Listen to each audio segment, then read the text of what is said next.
이사야 65장 말씀을 우리 연우가 나와서 조금 긴데 연우가 말씀을 봉독하도록 하겠습니다. 그냥 조금 길다.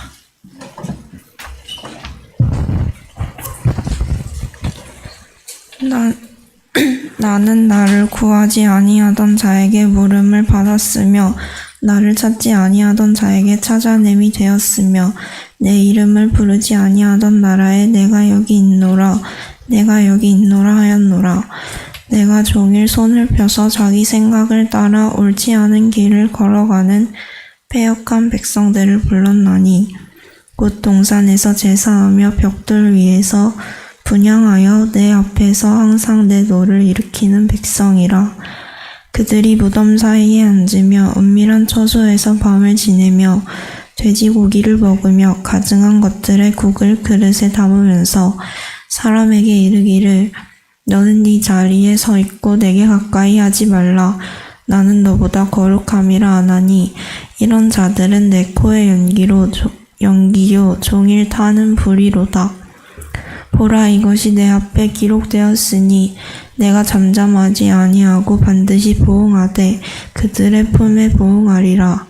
너희의 죄악과 너희 조상들의 죄악은 한 가지니 그들이 산 위에서 분향하며 작은 산 위에서 나를 능욕하였음이라. 그러므로 내가 먼저 그들의 행위를 헤아리고 그들의 품에 보응하리라. 여호와가 말하였느니라. 여호와께서 이와 같이 말씀하시되 포도송이에는 즙이 있으므로 사람들이 말하기를 그것을 상하지 말라. 거기 복이 있느니라 하나니 나도 내 종들을 위하여 그와 같이 행하여 다 멸하지 아니하고 내가 야곱에게서 씨를 내며 유다에게서 나의 신들을 기업으로 얻을 자를 내리니 내가 택한 자가 이를 기업으로 얻을 것이요 나의 종들이 거기서 살 것이라. 사로는 양떼의 오리가 되겠고 아골 골짜기는 소떼가 눕는 곳이 되어 나를 찾는 내 백성의 소유가 되려니와 오직 나 여호와를 버리며 나의 성산을 잊고 가색의 상을 베풀며 무늬에게 섞은 술을 가득히 붓는 너희여, 내가 너희를 칼에 붙일 것인즉 다 굿부리고 죽임을 당하리니 이는 내가 불러도 너희가 대답하지 아니하며 내가 말하여도 듣지 아니하고 나의 눈에 악을 행하였으며 내가 즐겨하지 아니하는 일을 택하였음이니라. 이러므로 주 여호와께서 이와 같이 말씀하시니라. 보라, 나의 종들은 먹을 것이로되 너희는 줄일 것이니라. 보라, 나의 종들은 마실 것이로되 너희는 갈할 것이니라. 보라, 나의 종들은 기뻐할 것이로되 너희는 수치를 당할 것이니라. 보라, 나의 종들은 마음이 즐거움으로 노래할 것이로되 너희는 마음이 슬픔으로 울며 심령이 상함으로 통곡할 것이며 또 너희가 남겨놓은 이름은 내가 택한 자의 저주거리가 될 것이니라. 주 여호와, 내가 너를 죽이고 내 종들은 다른 이름으로 부르리라. 이러므로 땅에서 자기를 위하여 복을 구하는 자는 진리의 하나님을 향하여 복을 구할 것이요 땅에서 맹세하는 자는 진리의 하나님으로 맹세하리니 이는 이전 환난이 잊어졌고 내 눈앞에 숨겨졌음이라. 아멘.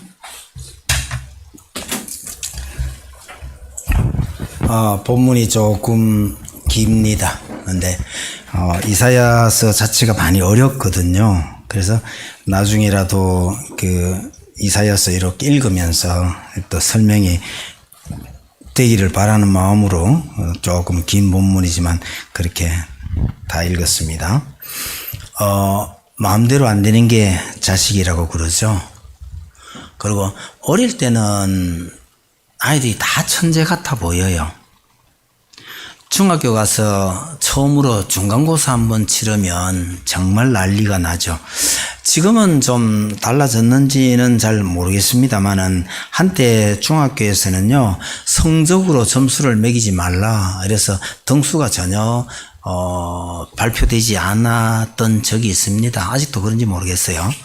근데 그런 시절에 중학교 가서 처음으로 등수가 나오는 겁니다.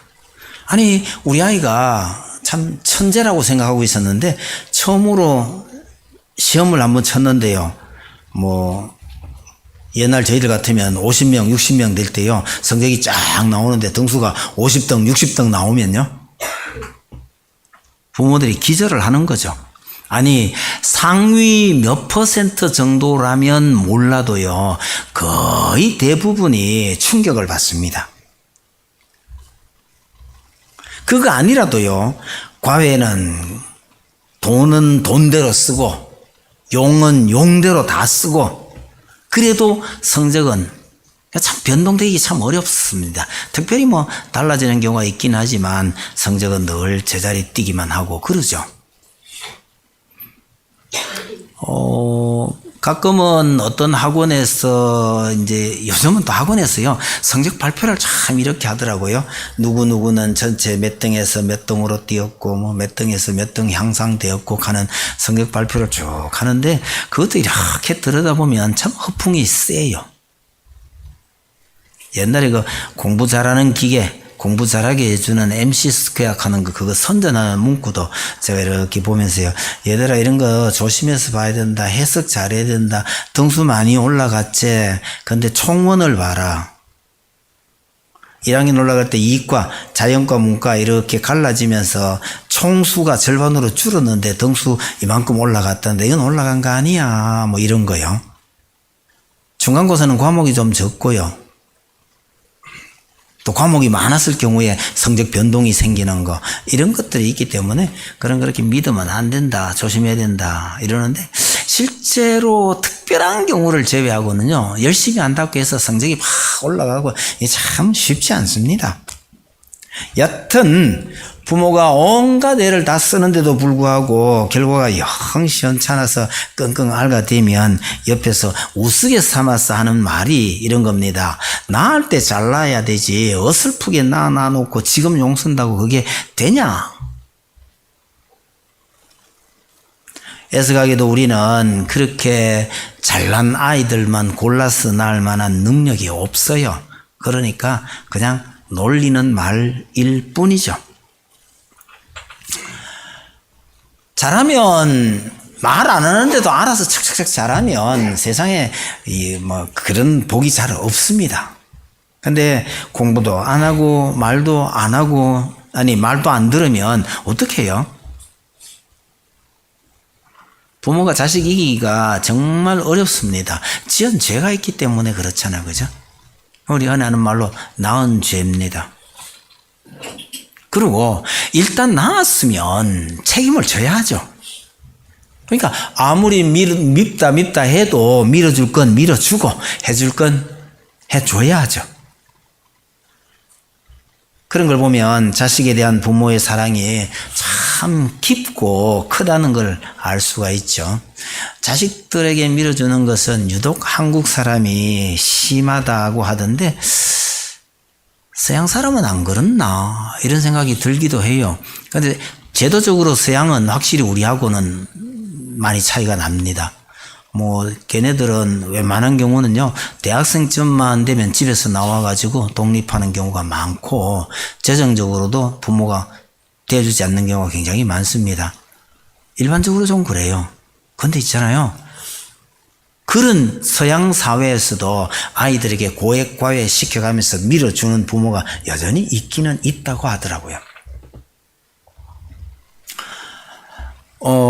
물론 한국이라도요, 자식들에게 일정한 범위 이상은 투자 안 한다, 이러고, 안 해주는 사람도 있기는 있더라고요.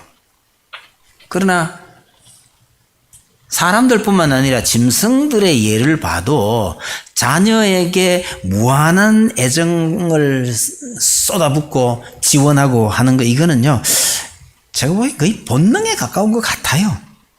물론 안 그런 사람도 많이 있다는 전제하에서 드리는 말씀입니다. 어쨌든 만물을 창조하신 하나님께서 왜 부모들에게 자식을 이렇게 사랑할 수밖에 없는 마음을 주셨을까 생각해 보시면 하나님께서 사람을요 하나님 자신 닮게 만드셨어요. 하나님께서 우리 인생들을 향하여 이렇게 사랑을 베푸시니 사람도 그 비슷하게 만들어 놓은 것 아닐까 그런 생각이 듭니다. 여러분, 하나님께서 우리에게 쏟으시는 그 사랑은 우리가 부모들이 자녀에게 쏟는 사랑과 비교해 보면 훨씬 더 클 것이라고 짐작은 됩니다만은 하나님의 그 큰 사랑을 우리가 이해할 수 있는 다른 방법이 없잖아요. 그래서 자식에 대한 사랑하는 그 마음을 보면서 우리가 최소한도로 이 정도까지는 하나님에 대해서 이해할 수 있지 않을까 그런 생각을 해봅니다. 여러분, 하나님과 하나님께서 만드신 만들고 자녀로 삼으신 그 인생들 관계가 어떻게 맺어져 있는지 오늘 본문을 보면서 또 한번 확인해 보았으면 합니다. 첫째로 말씀드리고 싶은 것은요, 하나님에게 정말 못된 아들이 있었다는 겁니다. 1절 2절 한번 보세요. 나는 나를 구하지 아니하던 자에게 물음을 받았으며 나를 찾지 아니하던 자에게 찾아 냄이 되었으며 내 이름을 부르지 아니하던 나라에 내가 여기 있노라 내가 여기 있노라 하였노라. 내가 종일 손을 펴서 자기 생각을 따라 옳지 않은 길을 걸어가는 패역한 백성들을 불렀나니 이렇게 말합니다. 여러분, 이스라엘이 하나님을 구하지도 않고 찾지도 않고 부르지도 않았대요. 그런데 찾지도 않았는데 어떻게 하나님이 찾아줬어요? 부르지도 않았는데 어떻게 물음을 받았다고 말씀하십니까? 하나님께서 스스로 나타나셨다는 뜻입니다. 스스로 나타나지 않는 보물찾기 같은 경우에요, 아무리 내가 애를 써도 스스로 나오는 경우는 잘 없어요. 바람 불어 가지에 올려놨던 게 툭 떨어지는 경우가 있을 수는 있지만, 이스라엘이 하나님을 찾지도 부르지도 하지 않았는데도 불구하고 하나님께서 찾아지셨다라는 것은 하나님께서 스스로 자신을 나타내셨다는 뜻입니다. 선지자들을 통해서 아무리 경고하고 징계를 해도 안 되니까 결국은 하나님께서 친히 찾아오신 것이죠. 이게 하나님과 이스라엘의 관계입니다. 오늘 우리도 마찬가지예요. 우리가 받았다고 하는 우리의 이 구원은 사실은 우리의 노력 때문에 된 일이 아니라 하나님께서 먼저 우리를 찾아오셔서 주신 선물입니다. 이스라엘이 하나님을 찾지 않는 이유가 뭔가요? 하라는 공부는 안 하고요, 못된 짓만 골라가며 하는 자식하고 참 닮았다는 생각이 듭니다. 특별한 이유도 없이 그냥 말을 안 듣는 겁니다. 요새 도건이가 좀 그래요. 저 녀석이 오늘 아침에 도건이 안녕하고 제가 3번 4번 해도요, 눈만 끔뻑끔뻑하고 못 들은 척하고 픽 돌리고 이럽니다. 이유가 있을까요? 이제 조금 컸다고 이유도 없이 말 안 듣고 저런다니까요. 아니, 어릴 때 그러면 귀엽긴 하죠. 이게 다 크가 그러면요,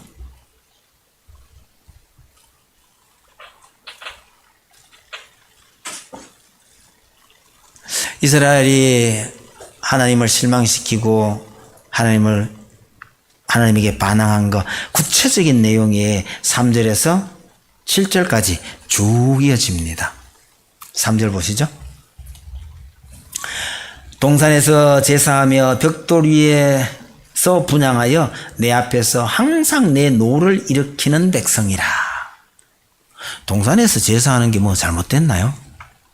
여러분, 이 동산이라는 이 말이 성경의 다른 부분에서 보면요, 높은 곳이란 뜻입니다. 산의 높은 곳에서요, 하나님을 섬긴 게 아니에요. 높은 곳만 보면요, 제단을 쌓고 제사를 지내는 이런 버릇이 우리 인생들에게 좀 있는 모양이에요. 여러분, 이게 하나님 섬기는 모습이 아니고요, 우상을 섬기는 사람들의 전형적인 모습입니다. 여러분, 우리나라에서도요, 제가 직접 목적한 높은 곳에서 우상 섬기는 것은 제가 직접 본 건 경주 남산밖에 없습니다.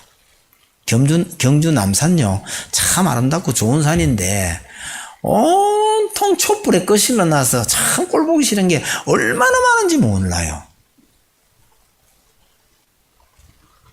좀에 그럴듯한 장소만 모이면요, 뭔 상 차려놔 놓고 촛불 해가 꺼걸러 놓은 자리가 참 얼마나 많은지 모릅니다. 여러분, 전국에 이름께나 있는 산이라면요, 전부 다 그런 어떤 영험한 산인가 봐요. 뭐 유명한 거는 대전의 계룡산이나 부산의 금정산이나 이 정도인가 싶어서 제가 혹시 한번 두들겨 봤더니요, 우리나라의 영험한 산들이 왜 그렇게 많아요? 이스라엘도요, 좀 그럴듯하고 높은 곳만 있으면 거기 가서 제사 지냈는데 하나님을 섬겼다는 뜻이 아니에요. 우상을 섬겼다는 뜻입니다. 하나님께서는 지정하신 곳에서만 하나님을 섬기라고 명하셨어요. 이런 하나님의 말씀을 거역하고 우상을 섬겼다는 책망입니다. 동산에서 제사하며 란 말이요. 그 다음에 벽돌이에서 분향하는 것도요. 여러분, 하나님께서 하나님께 제사를 드릴 때요, 쓰라고 한 게 딱 두 가지입니다. 하나는 토단, 흙으로 쌓은 단.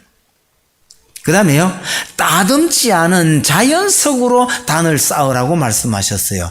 그런데 왜 이스라엘은요, 꼭 벽돌로 제단을 쌓았냐는 거예요. 아마도 이런 벽돌에 특별한 형상을 새기는 것 같아서 새기는 일이 있어서 금하신 것 같은데, 굳이 이스라엘이 이런 벽돌을 사용한 것은 이방인들의 풍속을 따랐던 것으로 보입니다. 결과는 뭡니까? 3절 끝에 보면요, 항상 내 노를 일으키는 백성이라. 하나님을 항상 분노케 하는 백성이라는 뜻입니다. 여러분, 하나님께서는 종일 자기 백성을 기다리고 계시는데요, 이 백성은요, 항상 화만 나게 만드는 백성이에요. 4절 봅시다. 그들이 무덤 사이에 앉으며, 그러죠? 무덤 사이에 왜 앉아요? 죽은 자를 불러내는 어떤 영매술이나 아니면 죽은 자에게 제물을 바치는, 한국식으로 말하면 조상 숭배하는 거하고 비슷한 과정 아닐까 싶은 생각이 들어요. 그 다음에 보면 돼지고기를 먹으며 라고 얘기하죠. 부정하다고 먹지 말라고 한 돼지고기를 먹는다는 것은 하나님의 말씀을 완전히 거역하는 겁니다. 그러면서도 5절에 보면 자신을 거룩하다고 말해요. 술 취한 사람이 절대로 술 취했다고 말하지 않는 거하고 비슷할란가 모르겠어요. 이스라엘은 하나님의 말씀을 완전히 무시하고 패역한 짓을 행하고 있음에도 불구하고 자신이 그러고 있다는 사실을 전혀 모르는 겁니다. 이런 자식을 둔 부모 마음이 어떠하겠어요? 5절 끝에 보시면 이런 자들은 내 코에 연기요 종일 타는 불이로다 이러죠. 여러분, 코에 연기 들어가는 경험을 해보셨나요? 요즘 뭐 불 뗄 일이 없으니까 그게 무슨 느낌인지 잘 모르죠. 코에 석탄에서 나오는 그 가스 같은 게 들어가거나 아니면 아궁이에서 연기가 확 나오는데 그걸 들이마시면요, 못 견뎌요. 당장 그 자리에서 튀어나와야 되잖아요.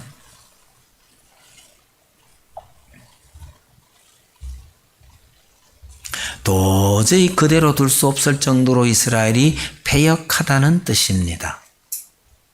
그러면 이런 백성을 어떻게 해야 되겠어요? 6절, 7절을 보시면요, 하나님께서 꼭 보응하겠다고 말씀하십니다. 아무리 사랑이 깊다 해도 징계해야 할 때는 징계해야 아이를 망치지 않게 됩니다. 지금도 있나 모르겠습니다만 예전에 제가 몇 번 보고요, 저 다 뻔한데 이랬던 게 우리 아이가 변했어요 하는 겁니다. 여러분, 아이가 문제가 아닙니다. 야단칠 때 제대로 야단치지 못하니까 아이가 이상하게 된 겁니다. 부모 탓이에요. 요즘은 이제 아이 대신에 반려견이 뭐 또 좀 이상하다고 고치고 하는 거 이런 거 나오대요. 야단칠 때 제대로 야단치지 않으면 아이들도 이상해지고 반려견도 이상해지고요. 오늘날 한국 사회가 그런 것 같아요. 교회는 안 그렇고요. 교회도 좀 그렇게 흘러가는 듯 합니다. 그리고 부모가 야단을 친다고 매를 든다고 했어요. 죽으라고 그러지는 않잖아요. 매를 들면서 기뻐서 매를 드는 경우도 없잖아요. 하나님께서 징계를 하신다 해도 마찬가지라는 겁니다. 그래서 무서운 선고를 말씀하실 때도 그 속에 있는 하나님의 안타까운 마음을 우리가 잘 읽어내야 합니다. 여기까지 이스라엘이 지금 정말 못된 아들 노릇을 하고 있는데 하나님은 그러면 어떠시냐는 겁니다.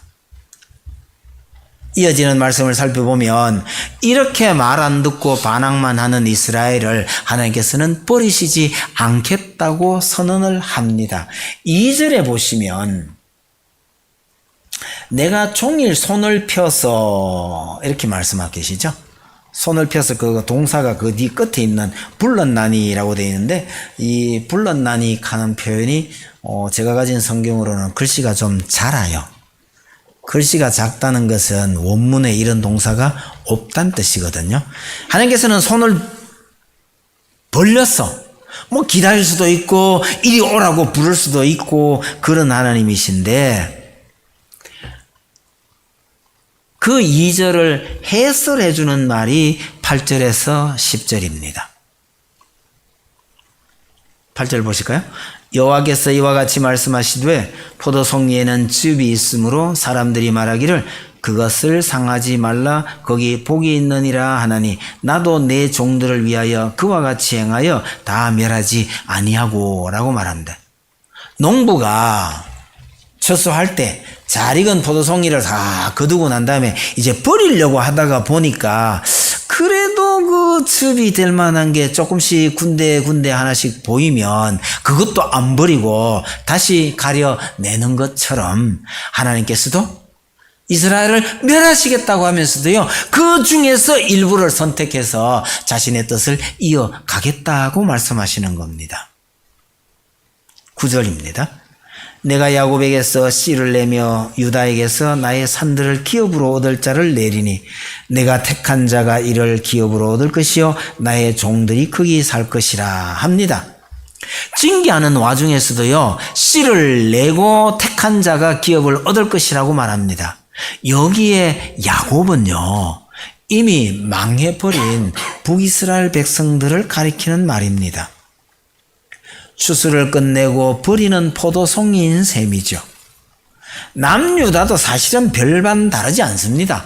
그럼에도 불구하고 이런 백성들에게 땅을 기업으로 주시겠다는 약속을 하시는 겁니다. 10절이 그걸 조금 다르게 설명합니다.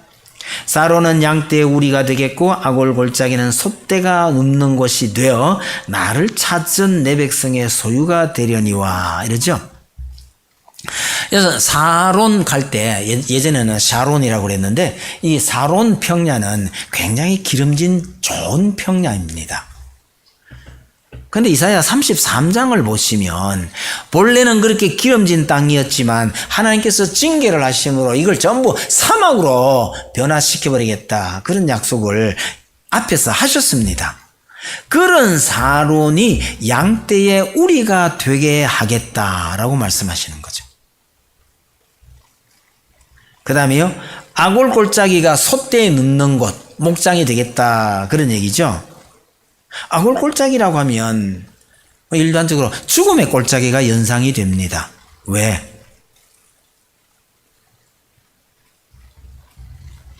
아론의 가족들이 그 돌에 맞아 죽은 장소가 바로 이 아골 골짜기잖아요. 우리가 찬송가 부를 때도 아골 골짝 빈들에도라는 가사가 나오잖아요. 고통스러운 죽음의 골짜기가 소떼들이 눕는 곳이, 그러니까 아주 풍성한 곳으로 회복시켜 주시겠다는 이야기입니다. 그래서 9절 10절을 간단하게 요약하면요, 나를 찾는 자에게 내가 기업을 주겠다라는 뜻입니다. 기업을 준다는 것은 상속을 해 주겠다는 의미죠. 자녀로 삼겠다는 뜻입니다. 그래도 끝까지 돌이키지 않으면 어떡합니까? 11절 보시죠. 오직 나 여호와를 바라며 나의 성산을 잊고 갓색에 상을 베풀며 무니에게 섞은 술을 가득히 붓는 너희여, 내가 너희를 칼에 붙일 것인즉 다 굽으리고 죽임을 당하리니 이는 내가 불러도 너희가 대답하지 아니하며 내가 말하여도 듣지 아니하고 나의 눈에 악을 행하며 내가 즐겨하지 아니한 일을 택하였음이니라 라고 합니다. 그러니까 여호와를 버리고 우상을 섬기는 자들은 칼에 살육을 당할 것이다 라는 겁니다. 여러분, 하나님께서 은혜를 베푸시는데도 불구하고 끝까지 거부하는 자에게는 이렇게 징계가 임한다라는 것을 말씀하십니다. 여러분, 성경은 이걸 분명히 말합니다. 종말에는요, 분명히 두 종류의 사람으로 갈라질 것이라고, 그것도 아주 중간 단계가 없어요. 극명하게 갈라질 것을 분명히 얘기합니다. 그게 13절 14절입니다. 13절 한번 보실까요? 이러므로 주 여호와께서 이와 같이 말씀하시니라. 보라, 나의 종들은 먹을 것이로되 너희는 줄일 것이니라. 보라, 나의 종들은 마실 것이로되 너희는 칼할 것이니라. 여러분, 세상의 불합리한 형편 때문에 이런 현상이 생긴다 할 것 같으면 우리는 최선의 노력을 다해서 이걸 바르게 잡기 위해서 노력해야 하죠. 그러나 여기 상황은요, 그렇게 고치는 게 불가능합니다. 하나님께서 주시는 복과 징계이기 때문에 그렇게 되는 거죠. 이런 세상이, 이런 때가 반드시 온다라고 하는 겁니다. 그런 세상이 오게 되면 15절에 재미난 표현이 하나 있는데요, 이름이 달라질 거라고 해요. 너희가 남겨놓은 이름은 내가 택한 자의 저주거리가 될 것이니라. 주 여호와 내가 너를 죽이고 내 종들은 다른 이름으로 부르리라. 심판받을 악한 자들에게도 이름이 하나 생겨날 것이고요, 하나님께서 선택해서 복 주시는 자들에게도 다른 이름이 하나 생겨날 거라고 합니다. 그러니까 어떤 사람은 저주의 대명사가 되고 어떤 사람은 축복의 대명사가 될 거란 얘기죠. 여러분, 이름이 저주용으로 쓰인 경우가 성경에 여러 경우가 있습니다만은 여로보암이 가장 대표적입니다. 너희 집안이 여로보암 같기를 원하노라. 이름, 이거 끔찍한 저주입니다. 하나님의 은혜로 왕이 되었다가 하나님을 배신하는 바람에 하나님께서 그 집안을 그름더미같이 쓸어버리겠다고 했던 것이 바로 여로보암입니다. 반면에 축복이 대상이 되면 어떤 이름을 주실까요? 이사야서 저 앞에 보면 여러 가지 이름이 나오는데요, 뷸라라 할 것이라, 뭐 그런 이름도 있고요. 또 앞에도 뭐 수보작 하는 표현이 우리가 익숙지가 않아서 그런데, 예를 들어서 넘어진 성벽을 다시 일으켜 세우는, 차라리 보수자 이러면 어떨지 모르겠는데요, 단순한 성벽이라기보다가요, 하나님의 나라가 다 무너져 내렸는데 이걸 다시 일으켜 세운 사람이라는 이름이 주어진다면 여러분 얼마나 영광스럽겠어요. 마치 한 나라를 일으켜 세웠을 때에 농공 행상했어요. 개국공신이라는 칭호를 들으면 얼마나 영광스럽겠어요. 하나님께서 하나님 나라를 이렇게 세우신 다음에 정말 충성한 자기 백성들에게 이렇게 다른 이름으로 불리게 하시겠다. 상상할 수밖에 없는 일이지만 참 영광스러운 이름을 주시겠다는 거죠. 왜 이렇게 두 종류로 인간 세상이 갈라집니까? 하나님을 찾는 자와 하나님을 버린 자가 있기 때문입니다. 이런 세상이 언제 오느냐 그러니까 16절과 그 아랫부분을 참고해 보면 하나님의 나라가 완성되는 종말적인 상황에 대한 묘사로 보입니다. 예수님께서도 마태복음 24장에 비슷한 얘기를 하셔요. 그때 두 사람이 밭에 있으며 하나는 데려감을 당하고 하나는 버려둠을 당할 것이요, 두 여자가 매를 갈고 있음에 하나는 데려감을 당하고 하나는 버려둠을 당할 것이니라, 그렇게 말씀하셨는데 그거 뭐 거의 대동소이한 말씀입니다. 16절이 결론 정도가 됐는데요. 이러므로 땅에서 자기를 위하여 복을 구하는 자는 진리의 하나님을 향하여 복을 구할 것이요, 땅에서 맹세하는 자는 진리의 하나님으로 맹세하리니 이는 이전 환난이 잊어졌고 내 눈앞에 숨겨졌음이라 했습니다. 여러분, 복을 구하든 맹세를 하든 하나님께만 할 거라는 이야기입니다. 왜요? 우상이 다 사라졌으니까요. 그런 세상을 하나님께서 이루시겠다는 이야기입니다. 못난 자식 때문에 정말 애를 태우던 하나님께서 결국은 온전한 세상을 완성하실 거라는 얘기입니다. 우상에게 맹세하고 복을 빌다가 겪어야 했던 그 환난이 이제는 기억조차 나지 않는 그런 세상이 되었다는 겁니다. 하나님의 오랜 소원이 인간을 창조하기로 작정하셨던 그때부터 하나님께서 품고 계셨던 소원이 그제야 이루어진 셈입니다. 그래서 17절부터 보면 새하늘과 새 땅을 창조하셨다는 이야기가 이어집니다. 첫 번 창조 때 이루어졌던 그 시도했던 그 창조를 하나님께서 종말에 결국은 시킬 것이다 라는 선언인 거죠. 한 번 더 뒤돌아보겠습니다. 하나님께서 사람을 창조하시고 아낌없는 사랑을 쏟아부으셨는데 이 인간이요, 자유의지를 남용해서 하나님을 배반해버립니다. 노아 이전 사람들이 그랬고 이스라엘이 그랬습니다. 사람을 창조하시고 사랑하셨기 때문에 하나님께서 말로도 할 수 없는 고생을 자초하셨습니다. 전능하신 하나님께서요, 사람이나 겪어야 할 이런 아픔을 왜 겪으셨을까요? 답은 간단합니다. 사랑받을 자격이 없는 사람을 사랑하셨기 때문이죠. 최근에 제가 용어 하나 배웠습니다. 지팔직곤 카드인가요? 정확히 잘 모르겠다. 팔자 맞는갑다. 자기 팔자를 자기가 꼬았다고 지팔직곤 카긴 하던데,